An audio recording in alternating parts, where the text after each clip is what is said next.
لله رب العالمين. الحمد لله الواحد الأحد الفرد الصمد الذي لم يلد ولم يولد ولم يكن له كفوا أحد. السلام عليكم ورحمة الله وبركاته. وردفتو ساعتي كان نوردفا جرتني كالتي بائران تيسني نجيني ربي كالتي هندام بكسين جرتن هندت إسناغو إسنين جنة. Egaa sagantaa wahii qabanne dhiyeerra sagantaa kana kan qabee dhiyaadhe Abdii Elemoon jedhama. Ustaaz Haashim Muhammad kan jedhamu keessummaa kabajamaa wahii sagantaa kana qabanne irratti dhiyaanneerra. Sagantaa kana hamma xumura sagantaa kanaatitti nu waliin akka jiraatan nagaa rabbiitiin isin gaafanna isiniin jenna. Egaa sagantaa kana isaan hin gaafanna nu dhageeffattan jechuudha. Sheikh Hashim, Ustaaz, assalamu alaikum. Wa alaikum salam wa rahmatullah. Egaa baga nu dhuftanii kabaja keenya waamsa keenya irratti hundooftanii baga rahmaa rabbiin isin fide. Isinillee baga nagaan nu eeddan isiniin jira. Alhamdulillah hadda garuu wal geennee yeroo baay'ee telegiraama kallattii adda addaa miidiyaa sagaleedhaan wal dhagayaa turre. Hadda garuu qaamaan wal argine. Alhamdulillah. Yeroo dubbattani nama waliin geedde wayii fakkaatanii yeroo dubbatan miidiyaa irratti jechuudha. Hadda garuu qaamaan wal agarre waan ajaa'ibaati. Ani ndahum waan gaarii sheeka guddaa wahii waan biyya sanii waliin argine hoggaa dheeratti illee fakkaata. Garuu namni yoo nama soqe wal arga. Hadda baga nu dhuftan isiniin jenna. Wardoftoota keenya nuti kanumarratti eegalleetiniin waa'ee Almasii Isaa waan tokko kaasuu barbaanna waan ta'eef Ustaaz ani ka isiniin jedhu yeroo baay'ee miidiyaa irratti ogii dudubbattan Almasii Isaan Rabbii Almasii Isaan Waaqa jettanii dudubbattan yeroo baay'ee. Egaa amma garuu in dubbattan malee wayin agarre. Hadda garuu yoo wal agarre yaada tokko waan gaarii tokko kaasnee waliin dubbanna. Almasii Isaan Qur'aanaa fi macaafa qulqulluu keessan wangeelaa keessaa waan ta'e tokko kaasnee waliin dubbanna. Almasii Isaan nuti nabiyyi rabbiitii jedha Qur'aanni nuu kaasa. Qur'aanni yoo dubbatu inni Abdallahi aataani alkitaabu waja'alani nabiyyaa ani ergamaa rabbiitii rabbiin kitaaba naa kenneera waja'alani nabiyyina taasisee jira jedhee Qur'aanni nutti dubbata. Ani garbicha rabbiiti jedha. Abduhu wa rasuluhu nuti ammoo garbicha jennaan. Isin eessaan rabbi jettanii Qur'aanni keessan bakkoota baay'ee keessatti rabbi jettanii gisee himtan sana akkam? الحمد لله الذي هدانا لهذا وما كنا لنهتدي لولا أن هدانا الله. أما بعد sagantaa keenya isa jalqabaa irratti waa'ee rabbummaa isaatiin dura waa'ee namummaa isaati ani kaasuu barbaadu. Nuti warri islaamaa yookiin uummanni keenya ka islaamaa baay'een Almasii Isaan nama akkamitti waaqa jettanii akkuma isin kaaftan kana aataanii alkitaaba waja'alanii nabiyyaa jedha. Kanneen irratti yaadni an kaasuu barbaadu dura rabbummaa isaa osoo hin taane namummaan isaa nuu galuu qaba. Isaan nama moo namaa miti jettanii yoo na gaafattan Almasii Isaan nama. Almasii Isaan nama keessaallee nama guutuudha. 99 nama osoo hin taane 100 yookiin 100 keessaa 100 nama. 100 keessaa 100 maal isiniin jedhe? Nama jettanii. Nama. Almasii Isaan nama waan ta'eef namummaa isaa maaliif akka nama ta'e hubatutu nu barbaachisa. Uummata keenya xiqqaa fi guddaa biratti illee sheekaa fi kaqaraaf kan qaraane biratti illee wanni guddaan gaafii itti ta'u inni nama nama nyaatu gizee baay'ee gaafii akkas jedhu na gaafatanii nama nyaatu nama dhugu nama fincaa'uun akkamitti rabbi jettan akkamitti amantan gaafii jedhutu ka'a sirriidha almasii isaan nama nyaate dhuge garuu nama addaati garuu nama addaati nama addaati jechuun namoota ilmaan Adam irraa ilmaan Adam dhale irraa nama addaati almasii isaa waan nama addaa isa godhee qabxiilee 2-3 takka isinii kaasuu barbaada tokkoffaa nama addaa ka isa godhe zakiy suurat maryam 19 li'ahbalaki gulaaman zakiyya mucaa qulqullummaa isaati ka namoota kaawwaniin adda isa godhu almasii isaan nama garuu nama akkamiiti nama qulqulluudha maalirraa cubbuu irraa ma'asiyaa irraa ma'asiyaa hin qabu akkas jedhan nabi Muhammad tafsiira kanarratti tafsiira ibnu Kasiir kanarratti hadiisa tokko laalee ture jecha nabi Muhammadiiti kullu ibnu aadama ya'ti yawma alqiyaamati walahu zambun illaa Iisaa ibnu Maryam ilmaan Aadam hundi yookiin ilmi namaa hundi guyyaa qiyaamaadha yookiin guyyaa xumuraa cubbuu baatee dhufa fuula rabbii afoo jedha garuu nama tokkicha qofa jedha namni sun kami jennaan illaa Iisaa ibnu Maryam Iisaa ilma Maryamii malee jedha tokko Iisaan wanni nama ta'ee namaan adda isa godhe qulqullummaa isaati yoo nabiyyoota kaawwan laalle Aadam irraa kaafne abbaa keenya Aadam haadha teenya Hawwaa irraa warra cubbullaa qamirraayi warra jecha rabbii didanii ma'asiyaan isaan gaafsan fidanii jannata keessaa bayan hanga ilaa yoomil qiyaamaatitti zarii isaatitti faca'ee hanga xumura qiyaamaatitti jirtuudha garuu rabbi rahmata nuu godhuuf nu yaadatuuf cubbuu san nurraa miicuuf mucaa qulqulluu cubbuun qabne fide Iisaan ofii isaa qofaa qulqulluu miti wanna sirreessanii kaasuu barbaadu ofii isaa bichaa maalii miti qulqulluu miti warra xuraawaallee qulqulleessuuf dhufe almasii isaa warra maalillee isiniin jedhu warra xuraayaallee qulqulleessuuf dhufe Maatoos 9 jaalalla kitaaba wangeelaa yookiin injiila ka afaan arabaatiin jedhamu san 9 lakkoofsa 6 irratti akkas jedha kun garuu akka ilmi namaa lafa irratti cubbuu namaa dhiisuuf ta'e argitanii qulqulluu qofa osoo hin taane nu'uu xuraa'e kanallee qulqulleessuuf wangeela Maatiyos 9 irratti boqonnaa 9 lakkoofsa 6 kun garuu akka ilmi namaa lafa irratti ilmi namaa jedhe malee waan hin jenne laal waan achi gabbu'ee cubbuu sii dhiisuu hin danda'u laal sababa qaba durumaayyuu kun garuu akka ilmi namaa lafa irratti cubbuu namaa dhiisuuf ta'e jedha sagaleen nama ta'e kun nama qulqullaa'aan nama qulqulleessa xuraayaan immoo nama xureessa sini galee kanaaf almasiisaan qulqulluu ofii qofa osoo hin taane nu warra xuraa'ummaa cubbummaa yoo kaafne yoo hadiisa keessatti deebine kullu bani aadam khaxaa riwaayaa musliimiin attawaabuun ilmaan aadam hundinuu iyyuu cubbamoodha maasiyaadha hattaa ilaa nabi Muhammad haga nabi Muhammadiin baatu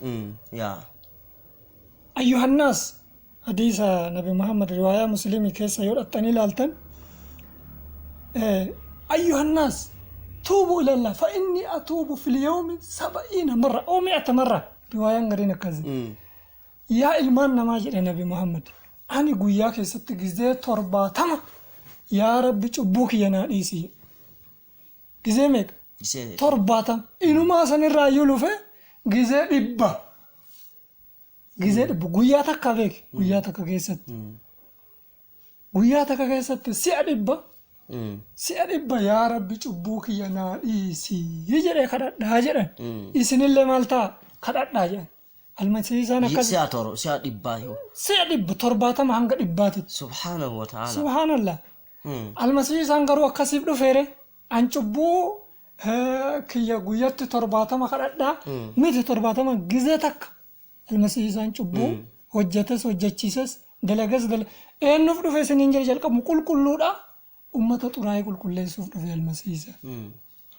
Mee asirratti waan tokko ustaaza kan isin gaafannu inni qulqulluudha warra xuraa'ee qulqulleessuuf dhufe akkasuni inni warra xureessu kana warra xuraa'ee kana aadamirraa kan dhufe warra xuraa'ee warra aadam xureesse xurii dhuma jalqaba aadamirraa dhufe kana qulqulleessuuf dhufu kana nabiyyoonni kuuwwan qulqulluu miti isaan maa qulqulleessuu didan warri itti ergame kunniin amma Muhammad ummatatti ergame qaba ummata inni Qureesha keessaallee haa dhalatu garuu ummatatti dhalateera ummatatti ergame ummata gaafa ergamu kana ummata Qureeshaa maaliif qulqulleessuu didee baay'inni isaanii kufriidhaan du'an nabiyyoonni kuuwwan ummata qulqulleessuuf hin dhufne ka jetteef nabiyyiin ergaman hundinuuyyuu cubbamoodha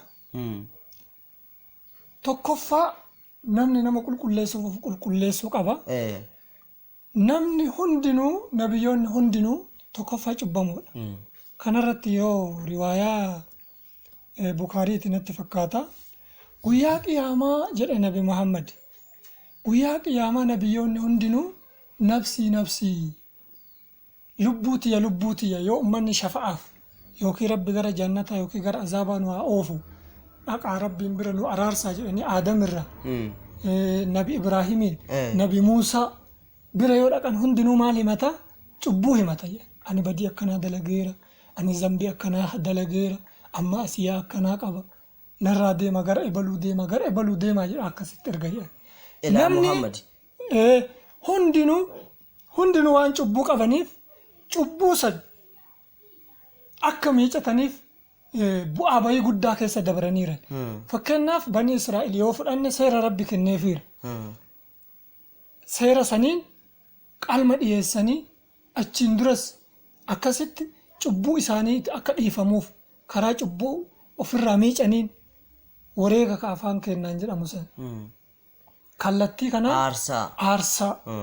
aarsaa kana dhiyeessaniit akka cubbuun isaanirraa miicamu hundi isaaniitu ofiiyyuu cubbuu ofirraa miicuu hin dandeenye garuu rabbi immoo rahmatan linnaas ayatan linnaas wa rahmatan minna akkuma jedhee suuraa Maryam keessa dubbate mallattoo isa biraa ta'e rahmata mallattoo ilmaan namaa rahmata isa biraa ta'e nuuf erge qulqullaa'aa nuuf erge fakkii ilma namaatiin ka isa biraa ta'e fakkii ilma namaatiin nuuf erge eenyuun nuuf erge qulqulluu nuuf erge maaliif nu erge haa nu qulqulleessuuf gulaaman zakiyyaa kan qaama adii isaanillee dubbifne kana nu erge kana qofaa miti almasiisaan ka dhufeef fayyinna ilmaan namaa akka qulqullinni jireenya bara baraatitti nama galcha jannata nama argachiisa jannata almasiisaan malee argatuun hin danda'amu namni gaafa qulqullaa'e jannata seenamu xuriin jannata seena gaafa qulqullaa'e jannanni nama qulqulluuf taati malee nama xuraayaaf hin taatu qulqullinni eenyuun argama almasiisaan argama nama ta'ee ka dhufe kanaaf walumaa galatti jalqabni sababni inni nama ta'eef qulqullaa'aan dhufeef namatu xuraa'ummaa waan badeef namni waan baqa qulqullummaa waan dhabeef rabbi immoo ilmaan namaa kana jannataa waan jaalatuuf jireenya bara baraatii waan jaalatuuf jireenya bara baraatitti deebisuudhaaf rabbiin maal godhee jira mucaa qulqulluu biraa nu erge qulqulluu qofa osoo hin taane akka namallee qulqulleessuuf akkam isiniin jedhe akka namallee qulqulleessuuf lammaffaa Yohaannis 5:11 boqonnaa 5 lakkoofsa 21 naaf folchaa 11 ka jedhe sirrim Yohaannis 5:11 irratti akkas jedha namicha na fayyisetu afata kee fuudhii deeminaan jedhe rabbi jedha ariifa kanatti namicha wangeela Yohaannis yookiin injiila Yohaannis 5:11 irratti namicha na fayyisetu afata kee fuudhii deeminaan jedhe. Namichi kun ka amma afata isaa fudhatee deemu nama waggaa 38 siree irratti dhibame. Almasii Iisaan cubbuu irraa qofa gara jannataatitti nu seensisuuf qofaa miti ka dhufe. Fayyinna foon kennaallee nu fayyisuuf. Fayyinna maalii kennaallee? Foon kennaallee.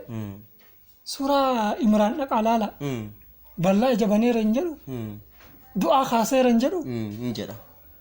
وأنبئكم بما تأكلون وما تدكرون هنجرو في بيوتكم هنجرو أني أكل أني جريبر أني أخلق لكم قرآن في وانجيل إنجيل توراة زبور فرقان كيس كتابا كمين كيس أيو نبي أني جرو سوكي نافدي بكتك يو أرقمي أنا غلطان أني نمدو قنقري أني جري أني هذه كلمة مجرد كلمة أدتات أني وخاصة أنا كجد أورومو مال أنا كجد نجد ربي جد أني أخلق لكم أني إسنيف من الدين بيا ما كان الرئيسني كهيئة الطير أكفك الله تيرا فينفق إتأفوفا يومو بجامد فيكون طيرا مال تأتشبو دمو الله تيتاجد المسيح إسان كدوفيف jireenya barabaraatitti illee qulqulleessee nu seensisuudhaaf jireenya biyya lafaa irratti illee waan nu rakkisu waan nu cinqu dhibee nu rakkisu kana hundallee maan nu godhuuf nu dhufee jira nu fayyisuuf nu dhufeera maal ta'e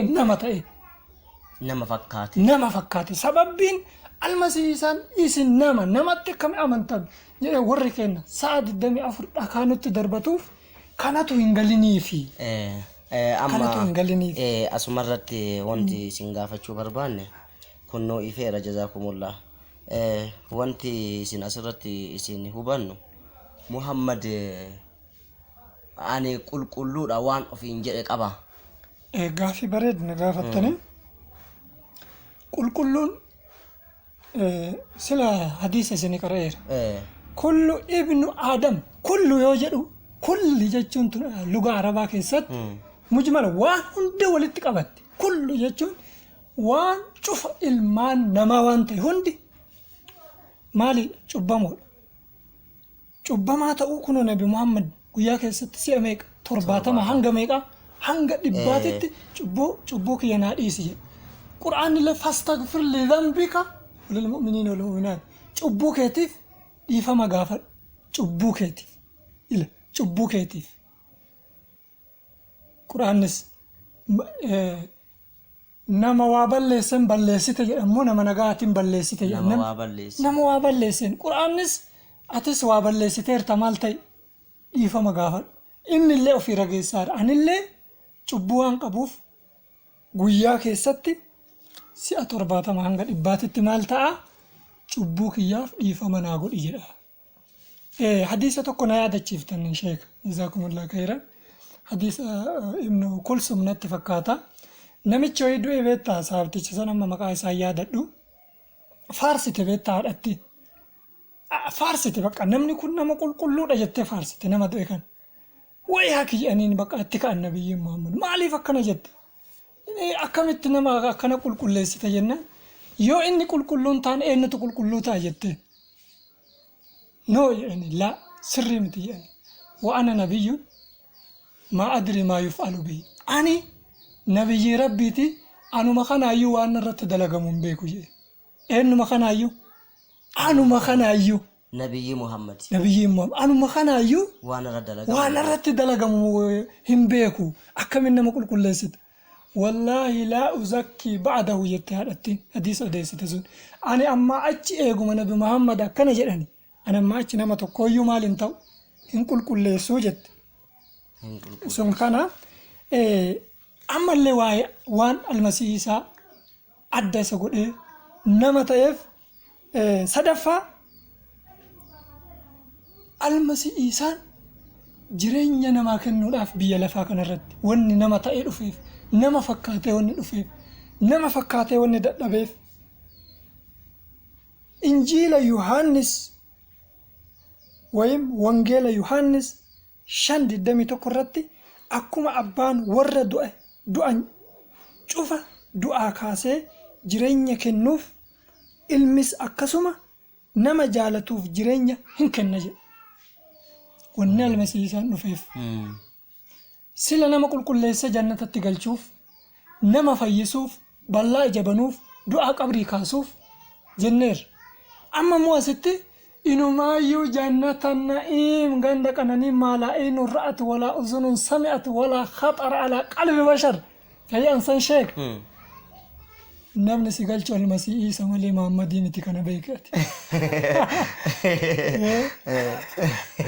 Kana beek dubartii 70 achi keessa fuuta fayyaan sun cawataa no inji kana dubbi ilma kana fidee achi si galcha malee Quraana be waadaan hogale Quraanni waan jedhe beeytan horal ayni jannata keessa 70 jira yani 70 isaan san achi keessa mataan qabatte abeet kan ifiansi isi akka leelatul aji alaylatul qadri ifu ifiansi isaan achi keessatti isa san garuu anxuraayaan kun achi keessatti argadha. No kuni qumaariidha sheek. Kuni qumaariidha. Achi keessa qulqulloo sila isiniin jedheera. Qulqulluun samii dhufe nu qulqulleessee achi keessa nu seensisuudhaaf dhufe malee wanni biyya lafaa irratti laaqamni kun hin jiru achi. Kuni baalagummaan laaqamummaan kuni rabbi ilmaan nama akka wal horanii biyya lafaa irratti guddataniif malee jannata keessatti waa'ee laaqummaa kanaa miti kaa. Qulqulluma ta'anii ta'a. Qulqulluu taate akka malaa'ikaatti khaalidiina fiihaa abadan. Alhamdulillah. Kana akka taatee jiraattuuf rabbi jannata uume malee waan washakaree waan baalagummaa xuraa'ummaa kana akka achi keessa hojjetaniif. Ustaaz Haashim wanti isin gaafannu Quraana tokko jira suuraa Faatihi. ليغفر لك الله ما تقدم من ذنبك وما تأخر. محمد قرو إيسان أتشدور جرا. وان إيسان بريس أنجرينيا أني ألفنا أني كلنا جد بريس كراكي يا ماله إنسان تنأكو أما جنة كنا أكناني إني كن أدوسان أجو أني كلنا بيا كمي جتشودان ده توك ربين قرآن كيسا كتبته ليغفر لك الله أكسي إيسوف. Gaaffii bareedda na gaafattan sheekaa na gaafattanii barbaade sila gizee hadiisa san kaasullee kuni qumaarii ta'aa jira. Amma akkami qumaarii ta'aara yoo jettani asitti fastaghfir li zambika cubbuu keetiif dhiifama gaafadhu jedheera. Inni illee guyyaa keessatti si'a 70 yookiin 100 maasiyaa kiyya naa dhiisi jedhee kadhadha. Isinillee maal ta'a kadha. Hadis inno hada kulsumi keessattillee ani nabiyyi rabbiiti garuuyyuu ana waan irratti dalagamu hin beeku akkamitti nama qulqulleessite jennaan haadhatti nama achi eenyuyyuun qulqulleessu jetteerti. Kun amma kamiin fudhanne shi cubbuu si dhiise ka jennu fudhannamu hadiisanii fi quraana cubbuu keetiif dhiifama gaafadhu jedhu fudhanna. Kuni qumaarii ta'aara jechuudha wallaaquu ta'aa jira malee falaa miti. Fala kennamaa hin jiru jechuudha. Kanaaf sun achitti dhaabata. Ammas waa'ee almasii Isaan nama waan ta'eef irra jirra. Gaafa namummaan isaanuu gale ani yoo dhugaa seeme sheeka gaafa namummaan isaanaa gale rabbummaan isaallee akka naa galu beeke. Yoo namummaan isaa namaa gale malee rabbummaan isaa namaan galu. Waan tokkoyyuu be namaa galee ka'ee gaafa namaa ife ammoo irratti ammoo namaa ifaa deema. Akkas.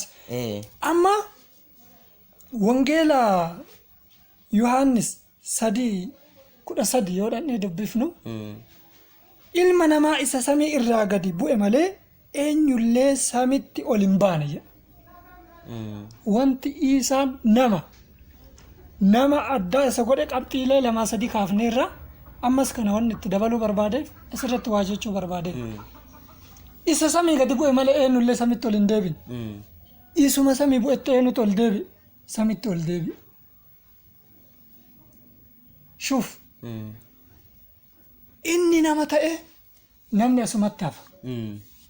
Nabiyyiin keenya Muhammad biyyi isaanii Makka, abbaan isaanii Abdalla, haati isaanii Madiina, Amiina, duuti isaanii Madiina.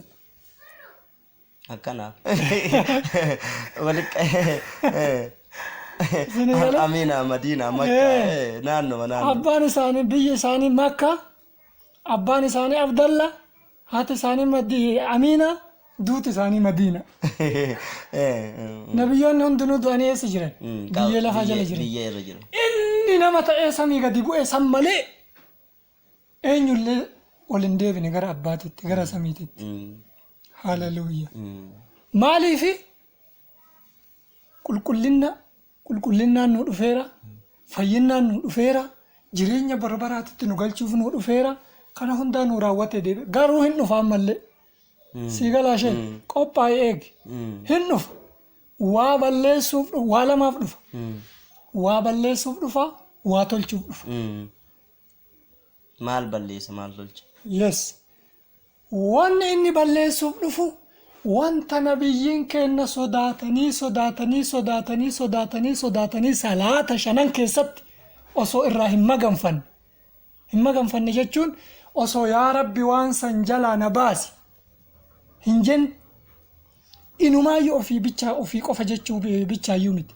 Ummataanillee waan kanarraa maganfadha yookiin waan kanarraa waaqa kadhadha akka jalaa isin baasu jedhanii nabiyyiin ajajan isa galaafatuu dhufa almasiisa. Haleluuyaa. Amma inni masiihu jaddaal. Allahumma inni a'uuzu bika من عذاب جهنم ومن عذاب القبر ومن فتنة المحيا والممات ومن فتنة المسيح الدجال. نجلا نباسي جلا نباسي إنه جلا شيطان يتشسن جلا جدا إسا جلا نباس صلاة شنن كيست نبيين أسوان كنن كرن إنه ما يو وفي بيتشا أسونتان أمة اللي جلا أكبا كرن فتنة نسا فتنة بدأ ويا تكتت الدنيا والإنجاز كرنا ونكم بدأ كان جزا ركا. هاللويا. أما هاللويا أما الجشو. هاللويا هي كجزء برات ديفنا الحمد لله يشكر بابنا متى. آمين آمين آمين. كنافي. المسيح إنسان إني سامر راجع ديبوه إني سامت والديبه أما اللي جرينا نوكنوف أما اللي إنسان بيون نسوداتن.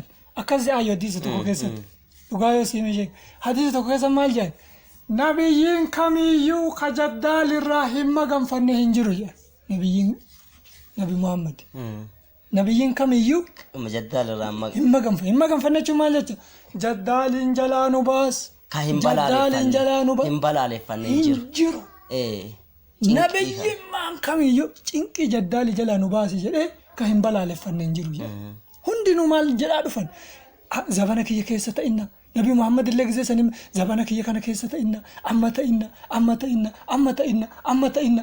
إنا سوجران جلاك أفريت تقلن إذا أكست صدا تميجر أمسان إذا أكست بيا جلا فتسمى الغرور فالمسي إنسان إننا متى إنسان إذا قرأ أوف إذا قرأ شوف isa nama cinqee isa nama rakkisisan biyyarra jisuuf dhufa hangoo kana eenyuyyuu hin kennamne jechuudha. Nabiyyiin Muhammad نزل الفرقان العام ليكون للعالمين نذيرا إنسان يرو براسا كنتات ديبنا كإلمان بيلافات إرقام جرمي آسامو سنويو جلانا باسي أسوجر زبانك يكيسة إنا هر أنا رفنا أسوجر جلاك أوريت تقل أما إني إذا الدنيا صداتو كان إذا بي صداتو كان رفع أمالي وإنه لعلم للساعة فلا تمترن بها أبو قرآن واتبعوني هذا صراط إني سن ملتوغو يا قياماتي غافر رفع جدالي إسن رفتشيسا إسن صداتشيسا إسن الرقرقلشا لعلم للساعة ملتوغ قياماتي فلا تمترن بها هي شكنا إسا كيس شكنا رفين سكيس حديث عن اللي جزمي بكميك أترجسف هن نفع المسيح سانجي نبي محمد برادي أمي برادي المسيح إيسا وننا متى إف جباب بنمت وننا متى إف ونتنيات رجف wanni uffatee deemeef hundaa dadhabeera nyaateera jedhe injiilli yookiin matsaafni qulqulluun cubbuu takkatti hin dalanne malee kun hadiifni illee akkasuma jedha ilmaan Adam hundinuu xuriitu irra jira ina ibaluu san bejarbaa isaa mee duuba laala yoo tokko jaje tokko yoo ibaluun jaje tokkon busheessa inni beenam akkanaati siin jedhe garuu almasii isaan xurii irratti hin argitu xuriin hin dhufu dogongorri irran jiru isa xuraa'e qulqulleessuu dhufe malee isa du'e kaasuu dhufe malee isa biyya rakkisee namni martuu jalaanu baasi jalaanu kaasi jedhu isa biyyarraa garagalchee jannata kunnoo ummanni Adam irraa qabee hanga har'aatitti jannata osoon argatin baniin Adam hunduu cubbuudhaan gara fuula Rabbii deemu waan kun mararfatee gara laafinsa waan ta'eef jannata ofii galuun edu malaa'ikaa galchuun edu waan ta'eef ilmaan nama jannatatti deebisuuf nama godhee sagalee isa keessaa bahe karaa namaatiin erge gabaabinumatti kana isiniin jechuu barbaada. Ustaaza keenya hordoftoonni keenya kan amma sa'aatii kana nu waliin jirtanii hundi keessanuu bahaa dhiyaate kallattii hundaan nu waliin jirtan baay'ee galatoomaa isiniin jenna. Ustaaza keenya asumaan goolamna. Egaa warri kan dhageessan kun dhugaan eessa akka jirtu baruudhaaf namni muluunuu haada Rabbii qabachuudhaaf deema waan ta'eef haadni Rabbii sun tam waan jedhamurraa kan ka'e haadni Rabbii dhugaan eessa jirti Madiina moo Amiina akka amma jedhamu kana bira jirti dhugaanii waan jedhamurraa kan ka'e hundi keenya dhugatti haa galluudha eessa akka jirtu dhugaan dur Oromoo yookiin mammaattu warri afaan kaa dandeessan dhugaan ilmoo Rabbiiti yani dhugaan garuu citteen cittu jalqaballee qal'attu garuu xumurrisiin bal'ata waan jedhamu waan ta'eef dhugaan tun eessa akka jirtuudha amma waan asirratti wal gaggaafataa turre waan ta'eef hundi keessa warri sagalee kan dhageessanii warroonni baay'een itti gammadanii ka akkasuma gaafii qabaatanis gaafii keessaniin fuunaa waan tokko hojjannaa bakka jirta hundatti hamma xumura keenya guyyaatti deebinuutitti nageenyi Rabbii bakka jirtan isiniif haa ta'u. Eebbifamaa kabajamaa Rabbi isinaa eebbisu sa'aatii sagalee kanaatiin gurri keessan haa banamu beekumsi keessan haa banamu beekaa dhugaan akka jirtu Rabbi isinaa beeksisu wabillaahi tawfiiqi assalaamu alaykum wa rahmatullaahi wa barakaatuh.